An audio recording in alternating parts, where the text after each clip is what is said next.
Hi, hotel ஸ்டைலில் ஒரு veg kurma எப்படி பண்ணுறதுன்னு பார்த்துடலாமா? ஒரு வானல்ல எண்ணெய் சேர்த்து பட்டை லவங்கம்லாம் தாளிச்சிட்டு ஒரு வெங்காயம் கட் பண்ணி சேர்த்து நல்லா வதங்கினதுக்கப்புறமா 1 டீஸ்பூன் இஞ்சி பூண்டு பேஸ்ட்டு, 2 தக்காளி, 1/4 டீஸ்பூன் மஞ்சத்தூள், 4-5 கொத்து புதினா கண்டிப்பாக சேர்த்துக்கோங்க. குருமா நல்லா டேஸ்ட்டாகவும் வாசனையாகவும் இருக்கும். நல்லா வதக்கிட்டு 1 cup carrot, 1 cup beans, 1 cup உருளைக்கிழங்கு, 1/2 கப்பு ஃப்ரெஷ்ஷான பச்சை பட்டாணி சேர்த்து நல்லா லோ ஃப்ளேம்லேயே வதக்குங்க ஒரு 5 நிமிஷத்துக்கு.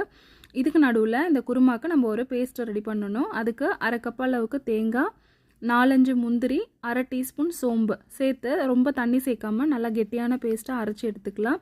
காய்கறி நல்லா வதங்கினதுக்கப்புறமா இதில் 2 டேபிள் ஸ்பூன் அளவுக்கு குழம்பு மிளகாத்தூள், 2 டேபிள் ஸ்பூன் அளவுக்கு தயிர் சேர்த்து இதையும் லோ ஃப்ளேமில் நல்லா வதக்கிக்கலாம்.